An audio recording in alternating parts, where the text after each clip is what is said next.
Price the Lord. நான் உங்கள் brother Stephen. நீங்க நல்லா இருப்பீங்க, நீங்க சுகமா இருப்பீங்க, நீங்க குடும்பத்தோட சம்பூர்ணமாக வாழ்வீர்களாக. ஆண்டவரும் அருமை போதகர் ரட்சகருமான இயேசு கிறிஸ்துடைய இனிய நாமத்தினாலே, கர்த்தருடைய நாமத்தினாலே நான் உங்களை ஆசீர்வதிக்கிறேன். நீங்கள் குடும்பம் குடும்பமாக, சந்ததி சந்ததிகளாக, பேர் பேராக ஆசீர்வாதமாக இருப்பீர்களாக. அல்லேலூயா. தேவனுக்கு பிரியமான சொந்த ஜனங்களை, இந்த நாளிலே மத்தேயு புத்தகத்துல ஒரு வசனத்தை எடுத்து நாம் தியானத்துக்கு என்று எடுத்துக்கொள்ளலாம், தியானிக்கலாம். நான் வாசிக்கிறேன்.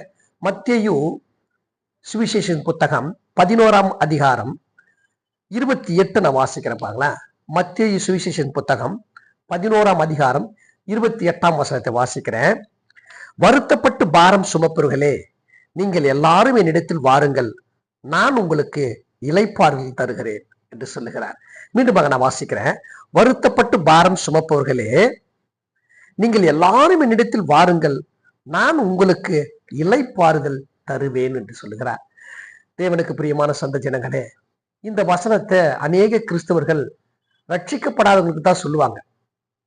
நல்லதுதான், அது ஒரு பக்கம் இருக்கட்டும். ஆனா ரட்சிக்கப்பட்டவங்க வருத்தம் இல்லைன்னு யார் சொன்னா?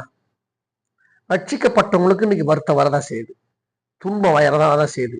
துயரங்கள், கஷ்டங்கள், நஷ்டங்கள், பாடுகள், இது நிறைய சொல்லிக்கிட்டே போலாம். அத்தனை காரியம் வரதான் செய்யுது. அப்படிப்பட்ட சூழ்நிலையில உலக மக்கள் வருவது வேற விஷயம். ஆனா நம்ம முதல்ல ஆண்டவர்கிட்ட வரமா? நமக்குன்னு ஒரு பிரச்சனை வரும்போது அந்த இயேசுகிட்ட, கல்வாரி கிட்ட வரமா? இல்ல நம்ம சுயத்தினால செயல்பட்டு நம்ம துயரத்தோடு வாழ்கிறோமா என்பதை நாம் சற்று கவனித்து பார்க்க வேண்டும். இன்றைக்கு ரட்சிக்கப்பட்டு 30-40 வருஷம் இருக்கிறாங்க. ஒரு சின்ன பிரச்சனையை கூட தீர்த்து கொள்ள முடியல. நம்ம தீர்த்து அந்த பிரச்சனையை நம்மளே தீர்க்கணுன்றதுக்காக தான் கல்வாரி சிலுவை என்று கர்த்தர் ஒன்று கொண்டு வந்தார். கல்வாரி சிலுவையிலே தன் ஜீவனை கொடுத்து நம்மளோட பாவங்கள்லாம் அதன் மேல் ஏற்றுக்கொண்டு அதாவது மரித்து 3ஆம் நாள் உயிரோடு எழுந்து வந்தார். அவரை நோக்கி பார்ப்போம்னால் நிச்சயமா நம்ம வாழ்க்கையில எந்த பிரச்சனை இருந்தாலும் வருத்தம் காணப்பட தேவையில்லை. நம்ம ஏன் அதை வச்சுக்கிட்டு சுமையா சுமந்துக்கிட்டு, அந்த பாரத்தை சுமந்துக்கிட்டு ஏன் நம்ம கஷ்டப்படணும்? ஆண்டவர்கிட்ட கொடுத்துடலாமே. கர்த்தர் எடுத்து அவரை கேட்கிறாரு, எல்லாம் என்கிட்ட வாங்க, எல்லாம் என்னிடத்தில் வாங்க. உலகத்திலே கிறிஸ்தவர்கள் மட்டும்தான் ஒரு அருமையான ஒரு வாய்ப்பு பாருங்களேன். அதாவது வருத்தப்பட்டு பாரம் சுமப்பவர்கள் நீங்க எல்லாரும் சொல்ல, யாரு வேணாலும் வரலாம் ஆண்டவர்கிட்ட. ரட்சிக்கப்பட்டவன் தான் வரணும்னு அவசியம் கிடையாது. இந்து மார்க்கத்துல வாழ்ந்து கொண்டு வாழ்க்கை எப்படி நடத்த முடியாம இருக்கிறவங்களாம் எத்தனை பேர் இருக்கிறாங்க. இந்த பிரச்சனைக்கு ஒரு தீர்வு இருக்காதா? இந்த நோய்க்கு ஒரு விடுதலை இருக்காதா? என்னுடைய வாழ்க்கை சீர்படாதா என்ற எத்தனையோ காரியங்கள், பாரங்கள், பிரச்சனைகள், அவங்களை பார்த்து கர்த்தர் சொல்லி எல்லாம் அனைத்து மக்கள், ஏன்னா அவர் உலக ரட்சகர் ஆண்டவராக இயேசு கிறிஸ்து அத்தனை பேரும் அழைக்கிறார். வருத்தப்பட்டு பாரம் சுமப்பவர்களே, நீங்க ஏன் பாரத்தோடு வைத்து விட்டு வாழ்ந்து உங்கள் வாழ்க்கை வீணாக கழிக்கின்றீர்கள்? என்னிடத்தில் வாங்க, என்கிட்ட வாங்க, அதை நான் ஏற்றுக்கொள்கிறேன் என்று சொல்லுகிறார். நல்லா கவனிங்க. வானத்தை பூமி அண்ட சராசரி படைத்த இயேசு ஒரு பெரிய ஒரு அழைப்பு கொடுக்கிறார் பாருங்களா. வருத்தப்பட்டு பாரம் சுமப்பவர்களே, நீங்க எல்லாரும் எங்க வாங்க? என்கிட்ட வாங்க, என்னிடத்தில் வாருங்கள். அழகா சொல்ற, என்னிடத்தில் வாருங்கள் சொல்றாரு. அப்ப என்ன அர்த்தம்னா, வானத்தை பூமி உண்டாக்குன இயேசு சாமி நம்மள பாரத்தோட வாழ்வதற்காக அவர் நம்ம படைக்கல. சமாதானத்தோட, கழிப்போட, சந்தோஷத்தோட, குழந்தைகள் குட்டிகளோட சந்ததியோட சமாதானத்தோட வாழ்வதற்காக அவர் படைத்தார். அதிலேயும் ஒரு சின்ன பிரச்சனை வந்துருக்கு பாருங்களேன். அதுக்காக சொல்றாரு, நீங்க எல்லாம் என்கிட்ட வாங்க. ஒரு விசேஷித்த அழைப்பாக அழைக்கிறார். அப்படிதான் நம்ம எடுத்துக்கொள்ளப்பட வேண்டிய விதை. ஒரு மனுஷன் கிட்ட ஒரு பிராது சொல்றோம், நம்ம பிரச்சனை போய் சொன்னோம்னா ஒரு நாளைக்கு அவன் கரெக்டான நேரத்தை பார்த்து நம்மளை பழி வாங்கிடுவான். அந்த நாட்களை உனக்கு அது அப்படி நடந்துச்சு, இந்த நாட்களை உனக்கு இப்படி நினைச்ச, நான் தானே உனக்கு உதவி செஞ்சேன், அப்படியெல்லாம் சொல்லிடுவாங்க. அது நமக்கு தேவையில்லைங்க. நம்முடைய வாழ்க்கையில என்ன குமுறல்கள், பிரச்சனைகள், வேதனைகள், துன்பங்கள், நஷ்டங்கள், அதையெல்லாம் யாருக்கிட்ட கொடுக்கலாம்? ஆண்டவர்கிட்ட கொடு. ஆண்டவர் அதுக்காக தான் வந்தார், நம்முடைய பாவத்தை போக்குவதற்காகவும் நம்மளை வாழ வைக்கிறதுக்காக தான் ஆண்டவர் இயேசு இந்த பூலோகத்துல பிறந்தார். அதனால நீங்க வாங்க. நல்லா கவனிங்க. முதல் அழைப்பு அழைக்கிறார், வருத்தப்பட்டு பாரம் சுமப்பவர்களே நீங்க வாங்க. அப்படி ஒரு பாவ பாரத்தை, அந்த மற்ற எல்லாவித பாரத்தையும் நானும் சேர்ந்து சுமந்து கொள்கிறேன். என்கிட்ட கொடுத்துரு. நான் தான் உன்னை படைச்சிருக்கிறேன், நான் தான் உன்னை நடத்துகிறேன். நீ என்கிட்ட எல்லாத்தையும் ஒப்பு கொடுத்துட்டு நீ சந்தோஷம் சமாதானத்துல வாழலாம் என்று அவர் ஒரு அழைப்பு கொடுக்கறதை குறித்து பார்க்கிறோம். 2வது ஒரு வசனம் சொல்லப்பட்டிருக்காங்க பாருங்க. இன்னைக்கு மக்கள் பாருங்க, ஆண்டவர்கிட்ட வர்றதுக்கு ரொம்பவே யோசிக்கிறாங்க பாருங்களா. ஆண்டவர்கிட்ட வர்றதுக்கு ரொம்பவும் யோசிக்கிறாங்க. என்னதான் நாள்பட்ட கிறிஸ்துவா இருந்தா கூட ஒரு பிரச்சனை வந்தா மனுஷகிட்ட ஓடுறாங்க தவிர இயேசு சாமி கிட்ட ஜெபம் பண்ணுன்றது வரதே இல்லை பாருங்களா. அதுக்கு ஆண்டவர் சொல்றாரு, ஆண்டவர் சொல்றார், நல்ல கவனிங்க. ஏசாயா புத்தகத்துல ஒரு வார்த்தை எடுத்து சொல்லுகிறார் ஆண்டவர். ஏசாயா தீர்க்கதரிசன புத்தகத்துல 1ஆம் அதிகாரத்துல 3 நான் வாசிக்கிறேன் பாருங்களேன். மாடு தன் எஜமானனையும் கழுதை தன் ஆண்டவனின் முன்னணையும் அறியும், இஸ்ரவேலோ அறிவில்லாமலும் என் ஜனம் உணர்வில்லாமல் இருக்கிறார்கள் என்றார். அப்படின்னா என்ன அர்த்தம்னா, இஸ்ரவேல் மக்களை பார்த்து சொல்ற, உங்க வாழ்க்கையிலேயே நீங்க அடிமையாக போறீங்க, அந்நிய விக்கிரகத்தை பின்பற்றதுனால நீங்க அடிமையாக போக போறீங்க. அதனால அதெல்லாம் வேண்டாம். மாடு கூட தன்னுடைய எஜமான என்ன நினைப்பான், எப்படி நடத்துவான், எப்படி போவான்னு தெரிஞ்சிருக்கான். ஆனா நீங்க உங்களை உண்டாக்கின தேவனை பற்றி நீங்க தெரிந்து கொள்ளவில்லை. நீங்க என் இடத்துல வர்றது இல்லைன்னு சொல்றாரு. உங்க பிரச்சனையை கொண்டு வந்து என்கிட்ட கொடுக்கறது இல்லை. நீங்களே முடிவு பண்றீங்க, நீங்களே சுயமாக யோசிக்கிறீங்க. அதனால்தான் உங்களுக்கு பிரச்சனை என்று சொல்லுகிறார். அது மாத்திரமல்ல, எரேமியா புத்தகத்துல எரேமியா தீர்க்கதரிசி எப்படி சொல்றாரு, எரேமியா 2ஆம் அதிகாரத்தை நான் வாசிக்கிறேன் பாருங்க. எவ்வளவு வேதனைப்பட்டு ஒரு வசனத்தை எழுதுறார் எரேமியா தீர்க்கதரிசி. 2ஆம் அதிகாரத்துல நான் வாசிக்கிறேன் 6ஆம் வசனம். என்னை விட்டு தூரப்பட்டு மாயை பின்பற்றி வீணராய் போகிறதுக்கு என்னிடத்தில் என்ன அநியாயத்தை கண்டார்கள். மிக வேதனையான விஷயங்க. ஆண்டவர் சொல்ற, என்கிட்ட வாங்க, உடைய பிரச்சனை என்கிட்ட கொடுங்க, நான் அதை தீர்த்து வைக்கிறேன்னு சொல்றாரு. ஆனா இஸ்ரவேல் மக்கள் அவர்கிட்ட வரமாட்டாங்களாம். அதனால ஆண்டவர் மனசாப்பட்டு சொல்றாரு, என்னிடத்துல ஏன் நீங்க வரமாட்டேன்றீங்க, என்னை விட்டு ஏன் தூரமா போயிருங்க, ஏன் மாயை பின்பற்றுறீங்க. மாயன்னா மற்றொன்று போய் சொல்றது, உலகத்தை பின்பற்றுறீங்க, என்னை பின்பற்றுங்க, என்னிடத்துல என்ன அநியாயத்தை கண்டீர்கள். ரொம்ப வேதனையான விஷயம் இல்ல. கர்த்தர் நம்மளை படைத்து உண்டாக்கி உருவாக்கி மனைவியை கொடுத்து, பிள்ளைகளை கொடுத்து, வேலைகளை கொடுத்து, சமாதானத்தை கொடுத்து, சந்தோஷத்தை கொடுத்து, கௌரவத்தை கொடுத்து, நல்ல உடல்நிலை கொடுத்திருக்கிற நாம ஒரு சின்ன பிரச்சனை வந்த பிறகு மனுஷங்கிட்ட போய் நிக்கிற பாருங்களா. அவர் சொல்றது, என்கிட்ட வராததுக்கு காரணம் என்ன, என்ன அநியாயத்தை கண்டீர்கள். ஐயா, வானத்தையும் பூமி உண்டாக்கின கர்த்தர் நம்மளை பார்த்து கேட்கிறார், நான் தான் உன்னை படைச்சேன், நான் தான் உன்னை வாழ வைக்கிறேன், ஆனா நீ என்கிட்ட வர மாட்டேற, அப்படி என்ன அநியாயத்தை கண்டீர். எவ்வளவு வேதனையான விஷயம் பண்ணல. ஏன்னு சொன்னா, அந்த மக்கள் தேவனை நம்பல. இஸ்ரவேல் மக்கள் அந்நிய மக்களும் அந்நிய விக்கிரகங்களை நம்பினாங்க. ஒரு வசனத்தை வாசிக்கிறேன் பாருங்க. எரேமியா 2ஆம் அதிகாரம் 13 வாசிக்கிறேன் பாருங்களேன். என் ஜனங்கள் 2 தீமைகளை செய்தார்கள். ஒன்று, ஜீவ தண்ணீர் ஊற்றாக என்னை விட்டு விட்டார்கள், தண்ணீர் நிற்காத தொட்டிகளாக வெடிப்புள்ள தொட்டிகளை தங்களுக்கு வெட்டி கொண்டார்கள். அப்படின்னா என்ன அர்த்தம்? ஹல்லேலூயா. தேவன்கிட்ட வரல, மனசு வரல. தொட்டி பாருங்களேன், வெடிப்புள்ள தொட்டியில தண்ணி ஊத்துனா நிக்குமா? அந்த செடி வளருமா? எப்படி அழகா ஏத்துக்கிறது. ஜீவ தண்ணீராக என்னுடைய ஆண்டவராக பரிசுத்தாவின் மூலமாக நீ என்கிட்ட வரல. ஆனா வெடிப்புள்ள தொட்டின்னா சுயம் அர்த்தம். உன் இஷ்டத்துக்கு நடக்கிற, உன் இஷ்டத்துக்கு நடந்தா பாரம் போகாது, உன் வாழ்க்கையில தீர்வு வராது, உன் வாழ்க்கையில பிரச்சனை தான் வரும், என்கிட்ட வாங்கன்னு சொல்லுகிறார். ஆனா இஸ்ரவேல் மக்களுக்கு மாத்திரம் நம்மளையும் பார்த்தா சொல்றாரு, நீ பாரத்தோடு இருக்கிற பிள்ளையே என்கிட்ட வா. என்கிட்ட வராததற்கு நீ என்ன அநியாயத்தை கண்டிருந்து இயேசு இன்னைக்கு நம்மளை பார்த்து சொல்லுகிறார். ஒரு அலையிலேயே சொல்லுவோமா? எனவே தேவனுக்கு பிரியமான சொந்த ஜன கடங்க அவர் பார்த்து நீ முதல்ல அழைப்பு விடுக்கிறார், ஒரு விசேஷத்தை அழைப்பு. ஏன் நீ கஷ்டப்படுற, ஒன்றே கஷ்டம், நானும் உன் பாரத்தை சுமக்கிறேன், என்னிடத்தில் வா என்று கொடுக்கிறார். ஒரு குறிப்பு பாக்குறோம். 2வதாக அதே மத்தேயு 11ஆம் அதிகாரத்துல ஏன் அவர் நம்மளை கூப்பிடுறாரு, வருத்தப்பட்டு பாரம் சுமக்கல, நீங்க எல்லாம் என்னிடத்தில் வாங்கினார். சரி, கூப்பிட்டாரு, வந்தா என்ன சொல்லி கொடுப்பார் நம்மளுக்கு. மத்தேயு 11ஆம் அதிகாரத்துல 29 வாசிக்கிறேன் பாருங்களேன். நான் சாந்தமும் மனத்தாழ்மையா இருக்கிறேன், என் நுகத்தை உங்கள் மேல் ஏற்றுக்கொண்டு என்னிடத்தில் கற்றுக்கொள்ளுங்கள், அப்பொழுது உங்கள் ஆத்துமாக்களுக்கு இளைப்பாறுதல் கிடைக்கும். ஒரு அலையிலையா செல்லலாமா? தேவன் நம்மளை பார்த்து கூப்பிடுற, என்கிட்ட வந்துரு, நீ பாவத்தோட வாழாத, சாபத்தோடு வாழாத, வியாதியோட வாழாத, உன்னை அனைத்து என்கிட்ட கொடுத்துரு, நான் எடுத்துக்கொள்ளுகிறேன்னு சொல்றாரு. அப்படி வந்தான்னு என்ன சொல்றானா, அவரு கற்றுக் கொடுப்பாராம். என்ன கற்றுக் கொடுப்பார்? யூதர் காலத்துல ஒரு வழக்கமான ஒரு கதை இருக்கு பாருங்களேன். கற்றுக் கொடுப்பாராம். எப்படி பாருங்களேன், யூதர் காலத்துல வெள்ளாமை விவசாயம் செய்வாங்க. விவசாயம் செய்யும் பொழுது ஏர் ஓட்டணும் இல்லையா, ஏர் ஓட்டி தானே விவசாயம் செய்யணும். அதுக்கு பாத்தீங்கன்னா 2 மாடு வரும் இல்லையா. அந்த விவசாயம் என்ன செய்யணும்னா, ஒரு பழக்கமில்லாத, அதாவது 12 வயசு கிடாரின்னு வச்சுக்கலாம், 12 வயசு மாட்டை எப்படி பழகி வைப்பானா, அந்த விவசாயி ஏறு இருக்குமா, ஏறு அல்லது மாட்டு வண்டின்னு வச்சுக்கலாம் இருக்கும், அதுல நுகத்தடி இருக்கும், நுகங்களை சுமக்கிற தடி, ஒரு தடி இருக்கும்.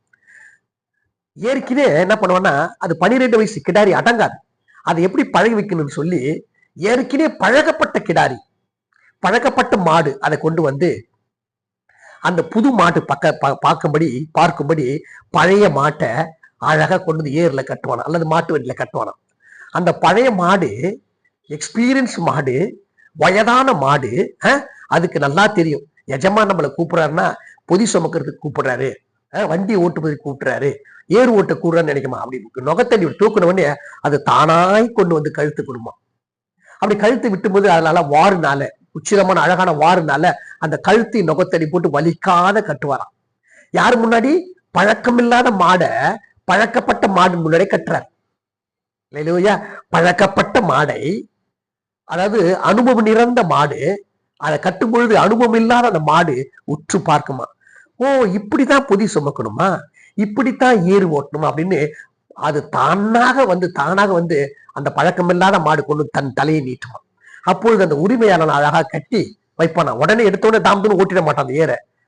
முதல்ல அனுபவம் இருந்த மாடு லைட்டா அப்படி தட்டுவானா. அப்படி தட்டும் பொழுது முதல்ல ஒரு அடி எடுத்து வைக்கும். பழக்கப்பட்ட மாடு தரத்தன்னு ஓடாது, குடுகுடு ஓடாது, அர்ஜென்ட் பட்டு ஓடாது, பொறுமையா அடி எடுத்து வைக்கும். அதை பார்த்துட்டு பழக்கம் இல்லாத இன்னொரு மாடு பக்கத்துல கட்டாங்க இல்லையா, அந்த மாடு அதுவும் அப்படியே செய்யுமா. அப்ப அனுபவப்பட்ட மாட்டை கட்டி அனுபவம் இல்லாத மாடுக்கு சொல்லி கொடுக்கற காரியங்கள். உதாரணத்துக்கு ஏர்ல எப்படி ஓட்டணும், ஏர் எப்படி ஓட்டணும், ஒரு காலை எப்படி வைக்கணும், இன்னொரு காலை எப்படி வைக்கணும்னு சொல்லிட்டு பழக்கப்பட்ட மாடு, அனுபவம் இருந்த மாடு அனுபவம் இல்லாத மாடுக்கு கற்றுக் கொடுக்குமா. ஒரு அலையிலே சொல்லுவோமா, ஒரு பொதி சுமந்துக்கிட்டு ஒரு மேல மேட்டு மேல வண்டி ஏறுதுன்னா பழகப்பட்ட மாடு, அனுபவப்பட்ட மாடு அதை சொல்லி கொடுக்குமா. இது யூதர் காலத்தில் வழக்கம். இப்படித்தான் ஏறு ஓட்டுவதற்கு மாடை பழக்கப்படுத்திக் கொள்வார்கள். பொதி சுமக்கிறதுக்கு மாடை பழக்கப்படுத்து. அப்படித்தாம நம்முடைய வாழ்க்கை கூட. அந்த பழகப்பட்ட கிடாரி யாரு? நமக்காக அடிக்கப்பட்ட ஆண்டவராக இயேசு கிறிஸ்து. அவருடைய வாழ்க்கை பின்பற்றுங்கன்னு சொல்றார். அங்க பாருங்களேன், நான் சாந்தமும் மனத்தாழ்மையா இருக்கிறேன். இதைதான் கற்றுக்கொள்ள சொல்கிறார். எப்படி கற்றுக்க? மன தாழ்மையா இருக்கிறேன். அது என்ன மனத்தாழ்மை? நல்லா கவனிங்க. ஆண்டவராக இயேசு கிறிஸ்து மத்திய 20ஆம் அதிகாரத்துல அவரை குறித்து தெரிஞ்சு போச்சு. யாரை குறித்து தெரிந்து போச்சு? இயேசு கிறிஸ்து பிரதான தூதர்கள், அதாவது பிரதான ஆசாரியின் இடத்திலையும் வேதபார இடத்திலையும் ஒப்பு கொடுக்கப்பட்டு அவருடைய வாரினால அடித்து துன்புறுத்தி சிலுவையிலே அறைந்து கொலை செய்வார்கள், 3ஆம் நாள் உயிரோடு எழுந்திருப்பாருன்னு அவரை குறித்து தீர்க்க சொல்லப்பட்டு பிதா வாக்கு கொடுத்து விட்டார். நல்லா கவனிங்க. அங்க சொல்ற ஆண்டவர், நான் சாந்தம் மனத்தாழ்மை இருக்கிறேன், என் நுகத்தை உங்கள் ஏற்றுக்கொண்டு என்னிடத்தில் கற்றுக்கொள்ளுங்கள்.